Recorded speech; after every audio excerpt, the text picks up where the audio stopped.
আসসালামু আলাইকুম। হ্যালো, কেমন আছেন সবাই? আশা করি ভালো আছেন। তো আমার আজকের ব্লগে আপনাদের স্বাগত। তো আজ 16ই জুলাই এবং আগামীকাল 17ই জুলাইয়ের ভিডিও একসাথে ব্লগটি করেছি। আশা করি আপনারা আমার পাশে থেকে এনজয় করবেন। তো আমরা এখন আমার হাজবেন্ডের মামাতো বোনের বাড়িতে বেড়াতে যাব টরন্টোতে। তো এই যে শামাপা দুলাভাই, ওনাদের দুই ছেলে শ্রীশাম ও সেন এবং শ্রীশামের ওয়াইফ সুবর্ণা। তো আমাদেরকে আপারা খুবই সুন্দর করে আন্তরিকতার সহিত অভ্যর্থনা করলেন।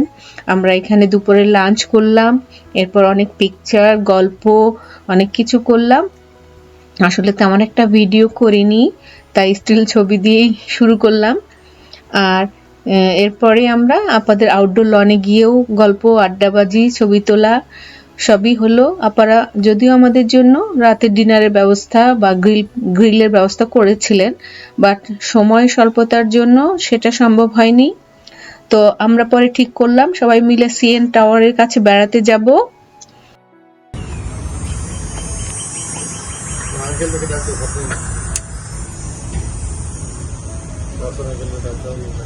তো শ্রীশাম জবের কারণে যেতে পারেনি, আর সুবর্ণা যদিও রেডি হয়েছিল বাট একটু অসুস্থতার জন্য ওরও শেষ পর্যন্ত আসা হয়নি। Use the second from the right lane. Use the left lane to take the ramp to Bay Street, then merge onto Lakeshore Boulevard West.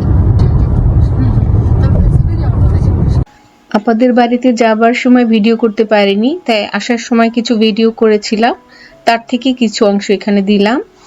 R CN টাওয়ারের কাছে এই যে আমার হাজবেন্ডের ছোট মামার ছেলে মাহির এসছে এবং সেজ মামার ছেলে অবিনও আসবে দেখা করতে। তো অনেক দিন পর সবার সাথে দেখা। যাও আকা মাহি, এই যে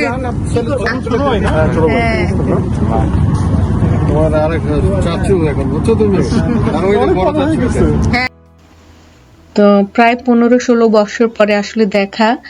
তো খুবই ভালো লাগছিল, একটা আপনত্ব বা জুয়েলের ফার্স্ট কাজিন। এরা এখানে স্টুডেন্ট। আর মাহিরের বড় ভাইও এখানে থাকে, ও সেই সময় ছিল না, দেশে ছিল, ওর ওয়াইফকে আনতে গিয়েছিল, যার জন্য আর নাফির সাথে দেখা হয়নি। তো একটু পরে অবিনও চলে আসলো। এরপর এদিকে আমার ছেলেরা তো খুবই খুশি, বিশেষ করে ফারদিন আর মাহিরের বয়সের গ্যাপটা খুব একটা নেই, তার জন্য ওরা অনেক গল্প করছিল। আর ফারহান বলছিল, মা আমার এত কাজিন এখানে থাকে, আমি তো জানিই না। তো তখন আমরা হেসে বললাম, তোমার কাজিন না, তোমার বাবার ছোট ছোট কাজিন, তোমার হচ্ছে গিয়ে ছোট ছোট চাচু, আর তোমার আরো কাজিন থাকে ইউএসএ তে, কিন্তু দূরত্ব বা সময় স্বল্পতার জন্য ওদের সাথে দেখা হবে না এবার, হয়তো নেক্সট টাইম। তবে আমার কানাডা এমনিও ভালো লাগে, আর ওদের পেয়ে তো আরো আরো অনেক ভালো লাগছিল। আচ্ছা, এই যে হাঁটছে তো হাঁটছেই। হ্যাঁ হ্যাঁ, না ওকে ওশেন কিছু দেখাতে নিয়ে যাচ্ছে নাকি? ওই যে এখানে সেন্টারের কাছে যাচ্ছে। ওশেন, ফারদিন, ফারহান অনেকটা সামনে এগিয়ে গিয়েছিল, আপা সেটা নিয়েই বলছিলেন। আর তখন বেশ একটু গরম লাগছিল বা গরম পড়েছিল আসলে সেই সময়টা, তাই বেশি দূর না গিয়ে কুইন হারবারের কাছে সবাই বসে পড়লাম। আর আপা বলছিলেন অবশ্য চলেন সবাই সামনে আরো এগোই বা হাঁটি।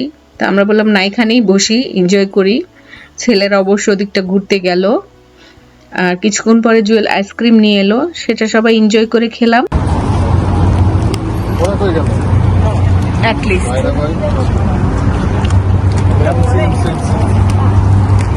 না জ্বলবে না, নিচ্ছি একটা নাও।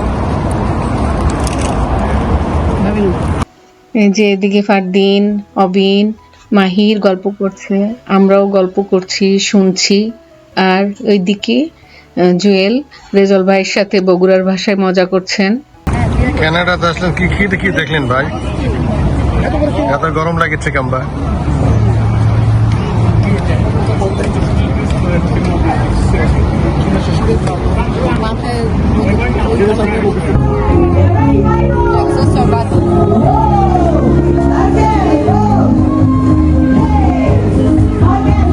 তো এখানে আরেকটু বসে হঠাৎ মিউজিকের আওয়াজ শুনে আমরা সবাই হারবার ফ্রন্ট সেন্টার বা কমিউনিটি স্কোয়ারের দিকে ব্যাক করে এই সমুদ্রের কাছে এসে বসলাম। এখানে ফ্রি অ্যাক্টিভিটিস হচ্ছিল মিউজিকের তালে তালে। তো পেছনে সমুদ্রের হালকা ঠান্ডা বাতাস আসছিল, আর সেই মুহূর্তটা সত্যি খুবই সুন্দর লাগছিল, ভালো লাগছিল। আর ছেলেদেরকে আবার অবিন মাহির অন্যদিকে ঘোরাতে নিয়ে গেল, আর আমাদেরকে বলছিল, ভাইয়া ভাবি তোমরা আরেকটু সময় বাড়াও, আরো অনেক কিছু দেখার আছে, বাট কিছুই করার ছিল না।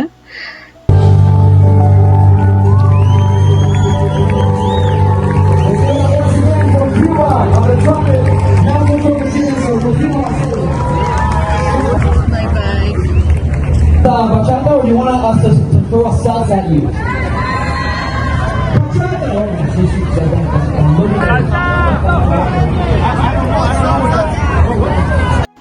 তো রাত প্রায় 8:30টার দিকে সবাইকে ভরাক্রান্ত মন নিয়ে বিদায় দিয়ে আমরা আমাদের গন্তব্যের দিকে রওনা দিলাম। অবিন মাহিরকে আপাদুল্লা ভাই বাসায় নামিয়ে দিয়ে বাসায় ফিরবেন। সত্যি বলতে কি, আজকের দিনটা আমাদের মনে দাগ কেটে গেছে। এত অল্প সময়েও মানুষ কতটা আপন হয়ে যেতে পারে, সেটা না আজ না এলে বুঝতাম না।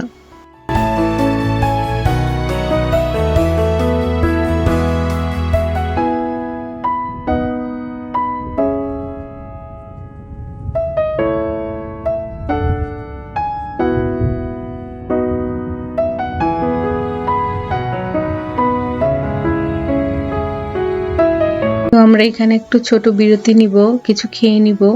যদিও বাসায় অনেক খাবার রয়েছে, পপি অনেক খাবার রেঁধে এবং বেঁধে দিয়েছিল, সেগুলো রয়ে গেছে।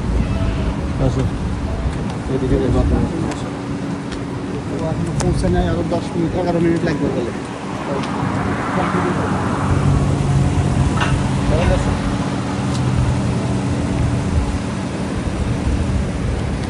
তো এখানকার ফাইনাল বিরতি শেষ করে বাসায় গিয়ে রেস্ট আর ঘুম।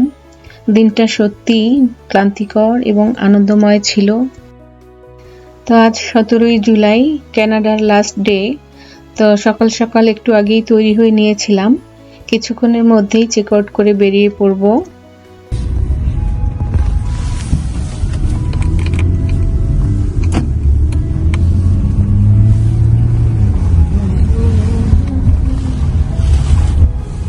Turn right on West Hampton Way.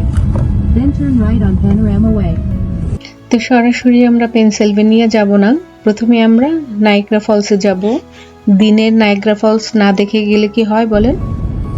তো আমরা প্রথম দিন রাতে যখন এখানে এসেছিলাম, এই যে ফলসের চারপাশটা ভালোভাবে অন্ধকারের জন্য বোঝা যায়নি, কিন্তু এই যে দিনের আলোতে আমরা বেশ কয়েকবার জায়গাটা ঘুরলাম।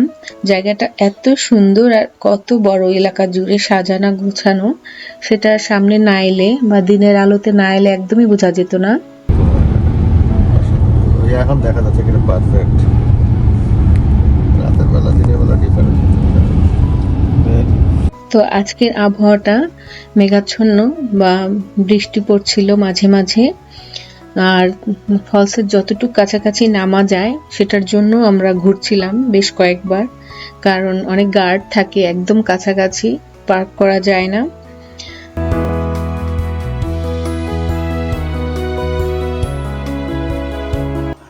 দেখলাম আজকের দিনেও টুরিস্টের কোনো অভাব নেই। তো আমরা যতটুকু সম্ভব ফলসের কাছাকাছি নেমে পড়লাম।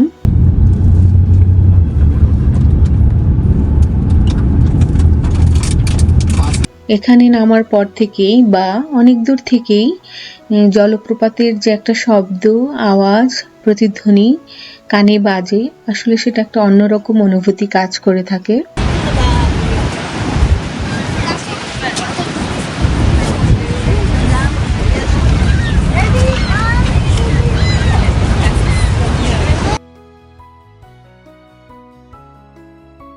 টুকটাক কিছু পিকচার তুললাম। এত সুন্দর একটা জায়গা, আসলে যে যার মতো ফিল করছিলেন, এনজয় করছিলেন, তাই গ্রুপ ছবি খুব একটা তোলা হয়নি।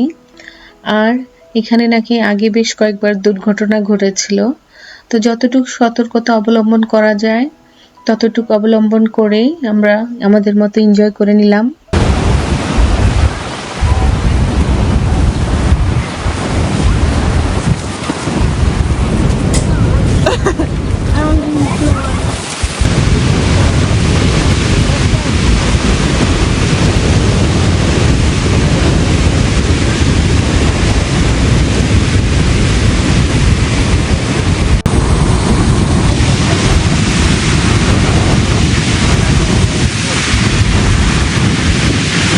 এই যে এই ছোট ছোট শিপগুলো ফলসের কাছাকাছি পর্যন্ত যায়। আমাদেরও শুরুতেই প্ল্যান ছিল আমরা ওখানে যাব, উঠবো, এনজয় করব, কিন্তু ওই দিনের আবহাওয়া প্রচুর বাতাস আর থেকে থেকে বৃষ্টি, কিন্তু দূর থেকে দেখেও আমার একটু ভয় লাগছিল, আর ছেলেরাও তেমন একটা আগ্রহ দেখায়নি, তাই আর ওঠা হয়নি। ভাবলাম আবার যদি কখনো আল্লাহ নিয়ে আসে নিশ্চয়ই আমরা এটাও এনজয় করব ইনশাআল্লাহ।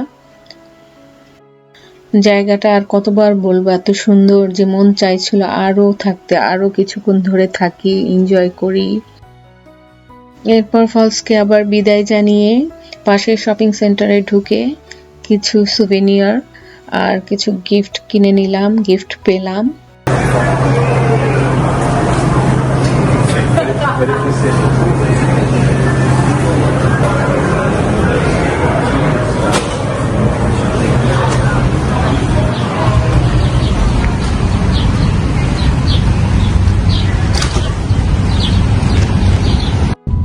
কালকে আমরা কি দেখলাম, আমাদের বাইরের গাড়ির নাম দোয়া দাদা।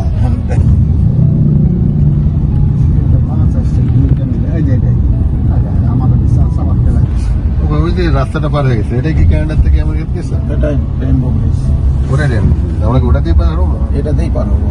হ্যাঁ, তো আমরা আবার ঠিক করলাম একটু নামবো, কারণ আমরা প্রথম রাতে যখন এসেছিলাম তখন এই আশেপাশের দোকানগুলোতে এত লাইটনিং করা ছিল, এত ঝলমল করছিল, তাই দিনের বেলা একটু হেঁটে দেখলাম আশেপাশে প্রচুর গিফট শপ এবং সুভিনিয়ার শপ রয়েছে।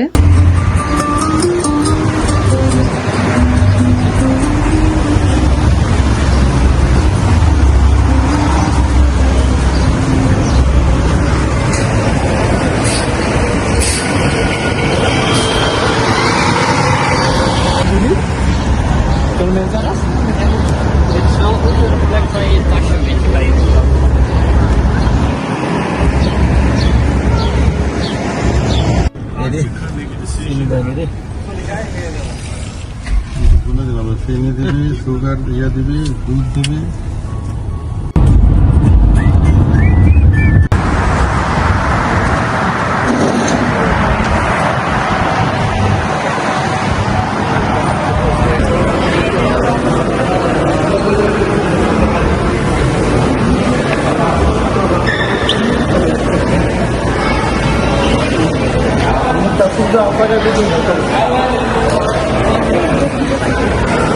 তো অয়েল পাম্পের কাছে গাড়ি থামিয়ে ওরা ফুয়েল ভরে নিল।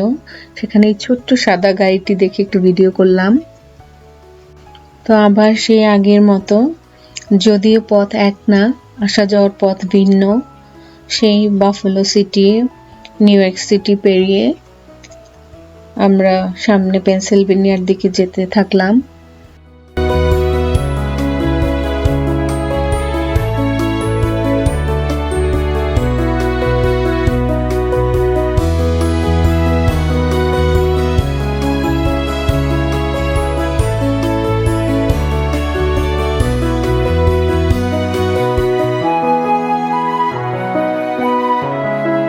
তো এখানে ফাইনাল একটা বিরতি নিয়ে কিছু খেয়ে নিলাম সবাই। তো এখানেই আজকের ব্লগটি শেষ করছি, কারণ প্রায় বাড়ির কাছাকাছি চলে এসেছি।